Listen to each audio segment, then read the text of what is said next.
Hello friends, എല്ലാവർക്കും നമസ്കാരം. എല്ലാവരും കാത്തിരിക്കുന്ന നിങ്ങളുടെ ഇന്നത്തെ കഥകളിലേക്ക് ഏവർക്കും സ്വാഗതം. എല്ലാവർക്കും നല്ലൊരു ദിവസം ആശംസിച്ചുകൊണ്ട് നമുക്ക് ഇന്നത്തെ കഥയിലേക്ക് പോകാട്ടോ. അങ്ങനെ കല്യാണക്കാരിയല്ലേ വിഷയം എന്ന് നന്ദനൻ ആര്യനോട് ഇങ്ങോട്ട് ചോദിച്ചു കഴിഞ്ഞപ്പോഴേക്കും ആര്യൻ പറഞ്ഞു, അതെങ്ങനെ മനസ്സിലായി? അപ്പോഴേക്കും നമ്മുടെ നന്ദൻ്റെ വക ഒരു ചിരിയുണ്ട്. അതേ, ഈ ഗുരുവായൂരിൽ എത്രയോ കല്യാണങ്ങൾ കണ്ടതാണ് ഭായ്. അപ്പോൾ അറിയാം, 10,16,000 കല്യാണം കണ്ടിട്ടുണ്ട്. അതുകൊണ്ട് തന്നെ എനിക്കറിയാം കല്യാണ ലക്ഷണങ്ങളെല്ലാം.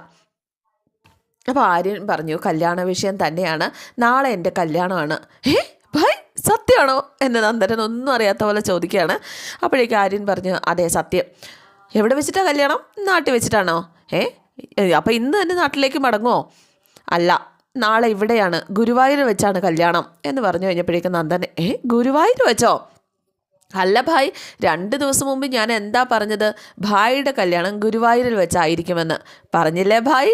ഞാൻ പറഞ്ഞതിപ്പോൾ ശരിയായില്ലേ ഭായ്? അല്ല അതിരിക്കട്ടെ, ആരാ പെണ്ണ്? അപ്പോഴേക്കും ആര്യം പറഞ്ഞു, മിത്ര, എൻ്റെ മുറപ്പെണ്ണ്. എന്ന് വെച്ചാൽ കല്യാണത്തലേന്ന് ആരുടെ ഒപ്പം ഒളിച്ചോടിപ്പോയ ആ പെൺകുട്ടി അല്ലേ? അപ്പോഴേക്കും ആര്യൻ പറഞ്ഞു, അതെ.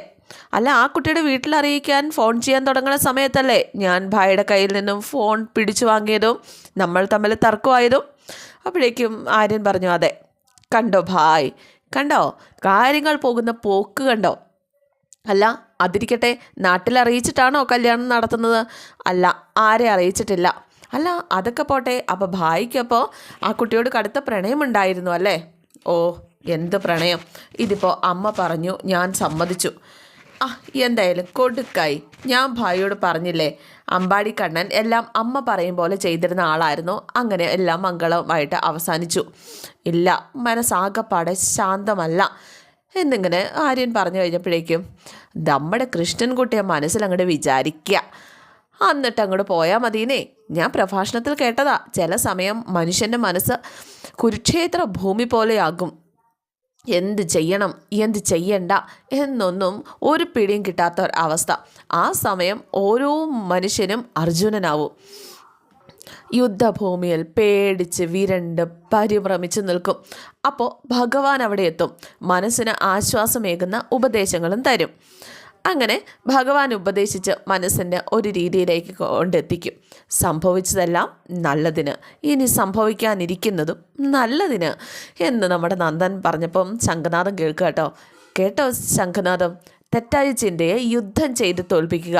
നാളെ ആ കുട്ടിയെ വിവാഹം ചെയ്ത് ജീവിത യുദ്ധത്തിൽ വിജയിക്കുക, അതാണ് വേണ്ടത് എന്ന് പറഞ്ഞു കഴിഞ്ഞപ്പോഴേക്കും നമ്മുടെ നന്ദൻ്റെ കൈ പതുക്കെ ആര്യൻ ഇങ്ങനെ പിടിച്ച് ഒരു ശക്തിക്ക് എന്നവണ്ണം ഇങ്ങനെ പിടിക്കുകയാണ് കേട്ടോ. ഭായ്, ഞാൻ ഇവിടുത്തെ പ്രഭാഷണമൊക്കെ കേട്ടിട്ട് ഇങ്ങനെ ആയതാന്നേ.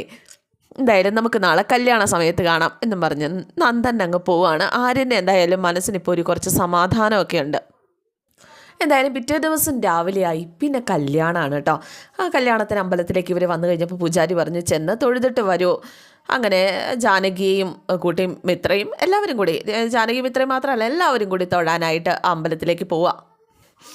എന്തായാലും സീരിയൽ ഷൂട്ടിംഗ് അല്ലേ, അകത്ത് കയറി തൊഴിലൊന്നും നടക്കില്ല, പുറത്ത് നിന്നിട്ടാണ് പ്രാർത്ഥനയൊക്കെ. എൻ്റെ കൃഷ്ണ ഗുരുവായൂരപ്പ, എൻ്റെ ഈ മക്കളുടെ ജീവിതം നിൻ്റെ കാൽക്കീഴിൽ ഞാൻ സമർപ്പിക്കുകയാണ്. എൻ്റെ ആഗ്രഹം മാനിച്ച് മാത്രമാണ് ആര്യൻ മിത്രയെ വിവാഹം ചെയ്യുന്നത്. ഇതൊക്കെ ഗോമതി ഉറക്കെ തന്നെയാട്ടോ പറയുന്നത്. മിത്രയും അങ്ങനെ തന്നെയാണ് ഭഗവാനെ. 2 പേരുടെയും കുടുംബജീവിതത്തിൻ്റെ ഉത്തരവാദി ഞാനാണ്. ഭഗവാനെ, ഏറ്റവും നല്ലൊരു കുടുംബജീവിതം തന്നെ എൻ്റെ മക്കൾക്ക് നൽകണേ എന്നാണ് ഗോമതിയുടെ പ്രാർത്ഥന. അപ്പോഴേക്ക് നമ്മുടെ ആര്യൻ്റെ ഒരു പ്രാർത്ഥനയുണ്ട് കേട്ടോ. ഇതെല്ലാം ഉറക്കെ തന്നെയാണ് പറയുന്നത്. ജീവിതത്തിൽ ആദ്യമായിട്ടാണ് ദൈവത്തിന് മുമ്പിൽ ഞാൻ ഇത്ര ആത്മാർത്ഥതയോടെ തൊഴുതിങ്ങനെ നിൽക്കുന്നത്. കൃഷ്ണ ഗുരുവായൂരപ്പ, ഞാൻ എൻ്റെ അമ്മയ്ക്ക് കൊടുത്ത വാക്ക് പാലിക്കുക. ഇതൊക്കെ കേട്ടുകൊണ്ട് ആ മിത്ര തൊട്ടടുത്ത് നിൽപ്പുണ്ട് കേട്ടോ. പക്ഷേ അതിൻ്റെ അച്ഛൻ്റെ വേദനയാവരുത്. കർക്കശക്കാരനായ ആ മനുഷ്യൻ്റെ ഉള്ളിൽ സ്നേഹം നിറഞ്ഞൊരച്ഛനുണ്ട്. എനിക്കറിയാം, അച്ഛന് വേദനയാവരുത്. അച്ഛൻ്റെയും അമ്മയുടെയും നല്ല ജീവിതമാണ് നിൻ്റെ മുമ്പിൽ ഞാൻ അപേക്ഷയായിട്ട് വെക്കുന്നത്. ഭഗവാനെ കാത്തോണേ. പക്ഷെ മിത്ര പറഞ്ഞു, ഭഗവാനെ, എനിക്കൊന്നും പറയാനില്ല. അച്ചമ്മ തന്ന എൻ്റെ കൃഷ്ണ വിഗ്രഹം എനിക്കിപ്പോഴും ഉണ്ട്. ആ വിഗ്രഹമായിരിക്കും എന്നെ ഒരിടത്തുനിന്ന് മറ്റൊരിടത്തേക്ക് നയിച്ചു കൊണ്ടിരിക്കുന്നത് എന്ന് ഞാനിപ്പോൾ വിശ്വസിക്കുന്നു എന്ന് ഇങ്ങനെ പറയുക കേട്ടോ. അപ്പോഴേക്കും നമ്മുടെ ഗോമതി പറഞ്ഞു, ബാലേട്ടനെ ഞാൻ ഒന്നും അറിയിച്ചിട്ടില്ല. അറിയിച്ചു കഴിഞ്ഞാൽ ഈ കല്യാണം നടക്കില്ല എന്ന് എനിക്ക് നന്നായിട്ടറിയാം. പ്രത്യേകിച്ച് ഇനിയൊന്നും എനിക്ക് പറയാനില്ല. എൻ്റെ മക്കളെ കാത്ത് രക്ഷിക്കണേ ഗുരുവായൂരപ്പ, കൂടെ ഉണ്ടാവണേ എന്നൊരു പ്രാർത്ഥനയാണ് കേട്ടോ. അങ്ങനെ കല്യാണ സ്ഥലത്തേക്ക് പോകാൻ തുടങ്ങുകയാണ്. ആ സമയത്ത് അന്ന് ഗോമതിയുടെ ഫോൺ ബെല്ലടിക്കുകയാണ്. അയ്യോന്ന് നമ്മുടെ ഗോമതി വെച്ചതും മീനാക്ഷി ചോദിച്ചാൽ ആരാ അമ്മേ? അച്ഛനാ. അമ്മ ഫോൺ എടുക്കമ്മേ. അങ്ങനെ ഫോൺ എടുത്ത് ഹലോ ബാലേട്ടാ എന്നിങ്ങനെ പറഞ്ഞു കഴിഞ്ഞപ്പോഴേക്കും ഗോമതി വരാറായില്ലേ? വരുമെന്ന് പറഞ്ഞിട്ട് എന്താ വരാത്തേ? നിങ്ങൾ തിരിച്ചോ? ഇല്ല, ഇപ്പം തന്നെ തിരിക്കും. ഭജനയൊക്കെ മംഗളമായിരുന്നല്ലോ അല്ലേ? എല്ലാം നന്നായിട്ട് തന്നെ നടന്നു. അല്ല, എനിക്ക് എന്ത് സമ്മാനമാണ് നീ കൊണ്ടുവരുന്നത്? അപ്പോഴേക്കും ഗോമതിക്ക് എന്ത് പറയണമെന്ന് അറിയത്തില്ല കേട്ടോ. വേണ്ട വേണ്ട വേണ്ട വേണ്ട, വരുമ്പോൾ അറിഞ്ഞാൽ മതി കേട്ടോ. അതെ, ഞാൻ പറഞ്ഞ കാര്യം ആര്യനോട് പറഞ്ഞായിരുന്നോ? അപ്പോഴേക്കും ഗോമതി ചോദിച്ചു എന്ത് കാര്യം? എന്താ ബാലേട്ടാ? അല്ല, പഠിച്ച് IAS ആവണം, അത് കഴിഞ്ഞിട്ടേ കല്യാണമൊക്കെ നടത്താവുള്ളൂ എന്നൊക്കെ പറഞ്ഞ കാര്യം പറഞ്ഞോ? അത് ഞാൻ പറഞ്ഞു ബാലേട്ടാ. എന്നിട്ട് അവൻ എന്ത് പറഞ്ഞു എന്ന് ബാലൻ ഇങ്ങനെ ചോദിക്കുകയാണ്. അപ്പോൾ ഗോമതി പറഞ്ഞു അവൻ സമ്മതിച്ചു ബാലേട്ടാ. എന്തായാലും നീ പെട്ടെന്ന് വാ, നിന്നെ കാണാൻ കൊതിയായി. ശരി ബാലേട്ടാ, ഞാൻ തിരിച്ചു വന്നിട്ട് സംസാരിക്കാം. എന്നാൽ ശരി എന്നും പറഞ്ഞിട്ട് കോള് കട്ട് ചെയ്തിട്ട് ഗോമതി അവിടെ നിന്ന് പൊട്ടിക്കരയുക. തൻ്റെ ബാലേട്ടനെ പറ്റിക്കുകയാണല്ലോ എന്നൊരു ചിന്തയാണ്. എന്തായാലും ഇനി അങ്ങോട്ടേക്ക് കല്യാണ വിശേഷമാണ് കേട്ടോ.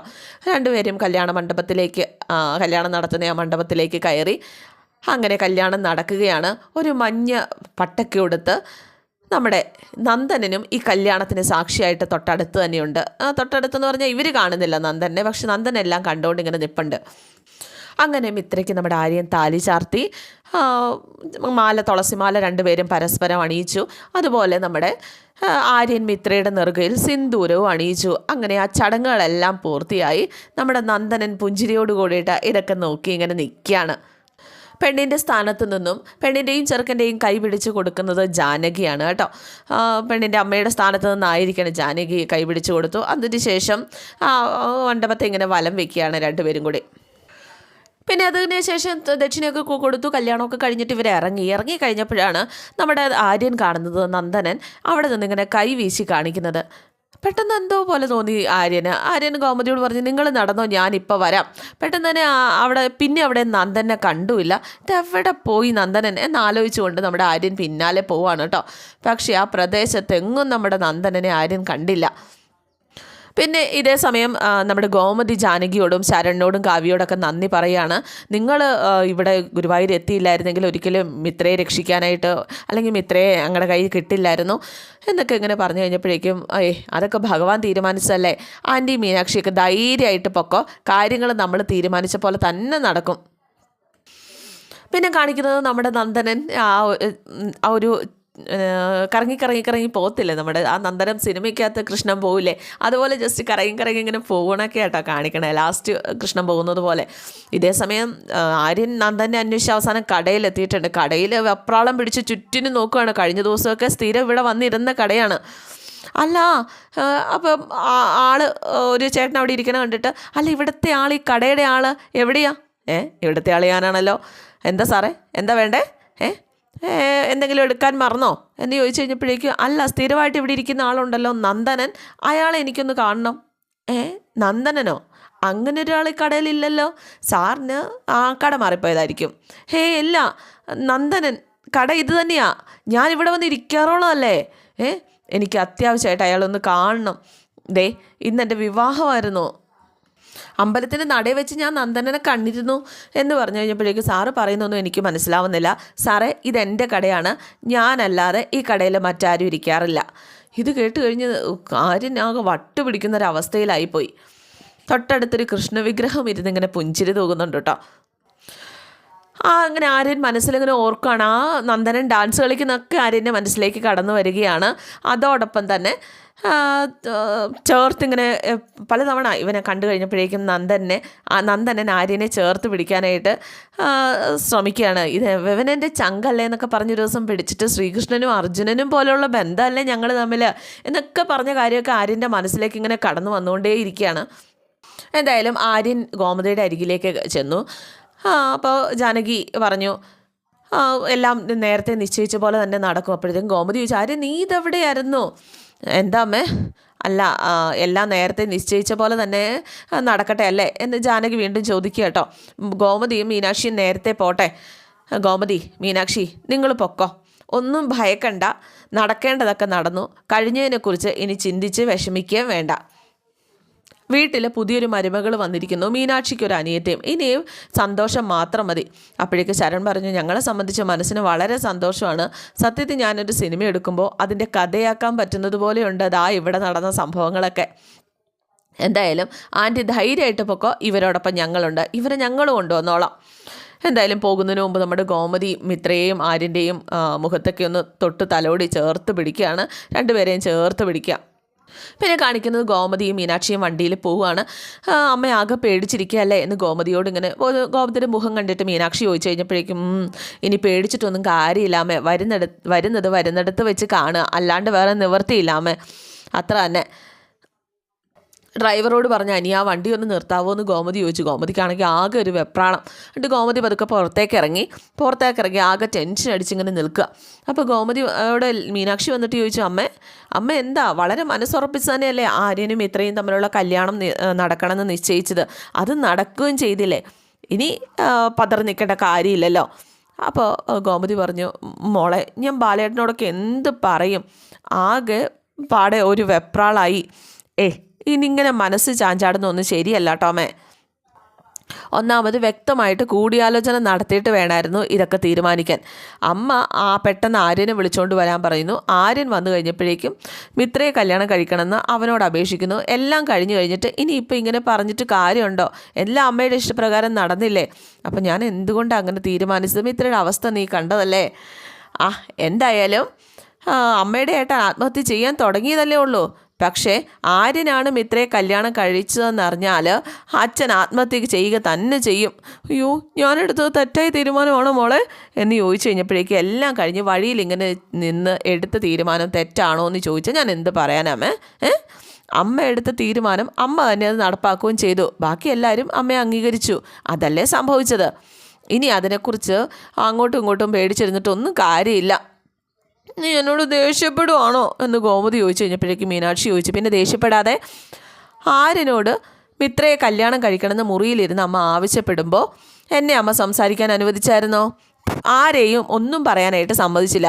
എന്നിട്ടിപ്പോൾ ഇങ്ങനെ സംശയിച്ച് നിന്നാൽ ദേഷ്യപ്പെട്ട് പോവില്ലേ? അമ്മയല്ലേ തീരുമാനം എടുത്തത്. എന്തായാലും എൻ്റെ സമാധാനത്തിന് വേണ്ടി ചോദിക്കുക, ഞാൻ ചെയ്തത് തെറ്റായി പോയോ? അമ്മ ഇങ്ങനെ ചോദിക്കില്ലേന്ന്. കഴിഞ്ഞതിനെക്കുറിച്ച് ഇനി ആലോചിച്ച് വിഷമിച്ചിട്ട് എന്താ കാര്യം? അമ്മ പറഞ്ഞത് ആര്യനനുസരിച്ചു. ഞാൻ ഇപ്പോൾ അമ്മയ്ക്കൊപ്പം നിൽക്കുകയും ചെയ്യുന്നു. ഇനി എന്താ? എന്നാലും നീ ഒന്ന് പറ മോളെ, ചെയ്തത് തെറ്റായിപ്പോയോ? അമ്മയുടെ തീരുമാനം തെറ്റായിപ്പോയോ? അമ്മ ഈ തീരുമാനം തെറ്റാണോ ശരിയാണോ എന്ന് അവർ ജീവിച്ച് തുടങ്ങിയാലല്ലേ നമുക്കറിയാൻ പറ്റുള്ളൂ. ഇപ്പം നമുക്കറിയോ, ചിലപ്പോൾ അമ്മ എടുത്ത തീരുമാനം ആര്യൻ്റെ ജീവിതത്തെ സംബന്ധിച്ച് ഏറ്റവും നല്ല തീരുമാനമായിരിക്കും. അല്ലെങ്കിൽ ഒരു പക്ഷേ ഏറ്റവും വലിയ കുഴപ്പങ്ങൾ നടക്കാൻ പോകുന്നതായിരിക്കും. അതൊക്കെ അവർ ജീവിച്ചു തുടങ്ങട്ടെ. ഗോമതിയാകെ ഞെട്ടിത്തരിച്ചിങ്ങനെ നിൽക്കുകയാണ്. അപ്പോൾ ഇന്നത്തെ എപ്പിസോഡ് ഇവിടെ അവസാനിക്കുകയാണ്. C okay, thank you.